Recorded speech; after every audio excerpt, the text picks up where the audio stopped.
विधान परिषद सदस्य यांचा अल्पसूचना प्रश्न क्रमांक 4622. धन्यवाद सभापती महोदय. हा अत्यंत महत्त्वाचा विषय जो माझे सहकारी श्रीकांतदादा भारतीय यांनी मांडला, त्यावरती विरोधी पक्षनेते अंबादासजी दानवे यांनी सुद्धा वक्तव्य केले. यामधलं महत्त्वाचं 30 जून 2025ला संभाजीनगरमधल्या विद्यादीप बालगृहातून 9 अल्पवयीन मुली पळाल्याची बातमी आपण सगळ्यांनी पाहिली. परंतु 30 जून 2025ला फक्त या 9 मुली पळाल्या नाहीत, तर त्यातल्या 4 मुली सकाळी या 9 सोडून अजून 4 मुली बाहेर पळाल्याची माहिती आणि त्याचं CCTV फुटेज हे त्या ठिकाणी माझ्याकडे आहे, ते मी सभागृहाला सादर करते. 30 जूनला सकाळी 4 मुली या पळाल्या, ज्या CWCच्या आवारामध्ये सकाळी 10:13 पोहोचल्या. 45 मिनिटं त्या आवारामध्येच होत्या. जीवनदीप बालगृह ते CWC चालत एकाच आणि गाडीने 35 ते 40 मिनिटं लागतात. या मुलींसोबत कुठलाही बालगृहाचा कर्मचारी नव्हता, स्टाफ नव्हता. बालगृहाला तर अशा 4 मुली सकाळी पळून गेल्यात आपल्या बालगृहातून याची सुद्धा माहिती नव्हती. मुलींकडे पैसे नसतात सभापती महोदय, त्या कशा पोहोचल्या, त्यांना कुणी पैसे दिले? CWCला जायचं प्रोसिजर आहे की अधीक्षिका CWCला कळवतात आणि मग महिला कर्मचाऱ्यांसोबत त्या मुली CWCला पाठवल्या जातात. जेव्हा CWCने बालगृहाला कळवलं तेव्हा त्यांनी तिथून महिला कर्मचारी पाठवली आणि या 4 मुलींना ते परत घेऊन गेले. विशेष म्हणजे या 4 मुली ज्या सकाळी पळून गेल्या त्याच्याबद्दल पोलीस स्टेशनला काहीही कळवण्यात आलेलं नव्हतं.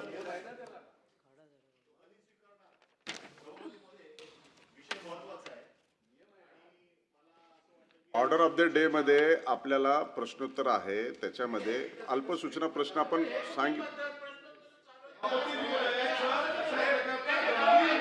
सभापती महोदय, हा अतिशय महत्त्वाचा विषय आहे. हा महत्त्वाचा विषय आहे.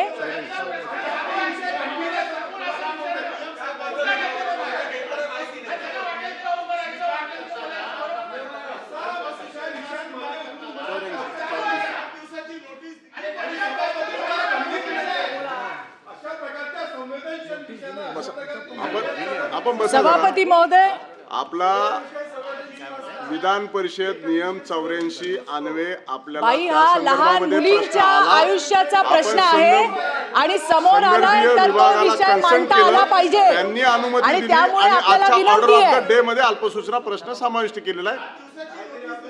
सभापती मला असं महोदय, वाटतं की त्या संबंधित डिपार्टमेंटने स्वीकारलेला आहे, त्यांनी अनुमती दिलेली आहे. नोटीस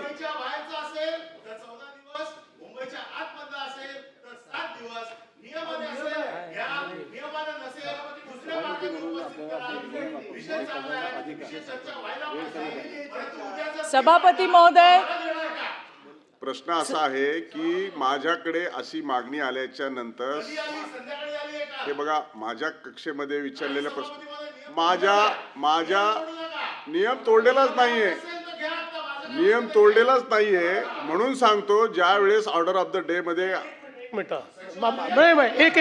माननीय मुख्यमंत्री एक मिनिट.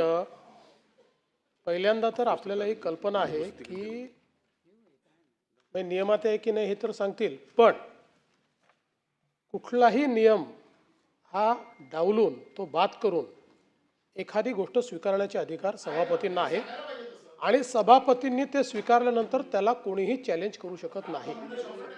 त्यामुळे आता सभापतींनी ते स्वीकारलंय.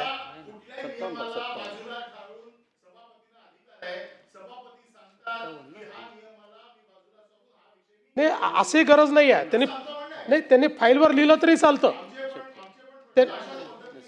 ते तुम्ही म्हणू शकता, पण त्यांनी जो घेतलेला निर्णय त्याच्यावर तुम्ही त्यांनी घेतलेल्या निर्णयाला चॅलेंज नाही करताय. मला असं वाटतं की अनिल परब साहेब आपण सिनियर पण आहेत आणि लॉयर पण आहेत. आता अल्पसूचना प्रश्न आणि तातडीची आवश्यकता, त्यामुळे मुली पळून गेलेल्या आहेत. मला वाटतं विरोधी पक्ष नेत्यांनी देखील हा विषय उपस्थित केला, त्याच्या अगोदरच त्यांनी माझ्याकडे दिलेला आहे. आणि म्हणून माझ्या विशेष अधिकाऱ्यामध्ये ते स्वीकारलेलं आहे. आपण देखील या सभागृहाचे सदस्य आहात. असा विषय असेल तर माझ्याकडून आपला दुजाभाव होणार नाही. शेवटी आपण जनतेचेच प्रश्न मांडतात आणि याच्या अगोदरचा देखील तसा आपल्याला माझा अनुभव नाही आहे. त्यामुळं आपण जास्त वेळ वायाला न घालवता आपण सन्माननीय सदस्य चित्राताई वाघ वाटला याच्यामध्ये काही मुद्दे जे चर्चेत आलेले नाही आहेत भाई. जे मी मगाशी सांगितलं की 9 मुली ज्या गेल्या सभापती महोदय, त्याच्याशिवाय 4 मुली गेल्या आहेत.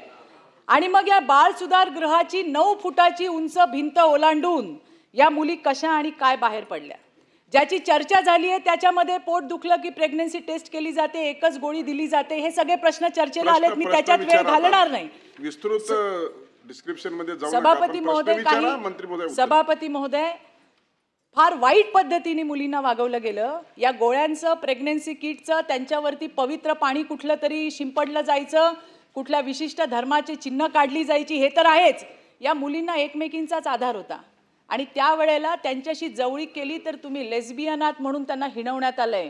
पॉक्सोच्या केसच्या मुलींना तुम्ही वेश्या आहात म्हणून सांगण्यात आलंय. झोपण्याच्या रूममध्ये कॅमेरे लावलेत, कपडे सुद्धा कॅमेऱ्याच्या समोर बदलावे लागतात.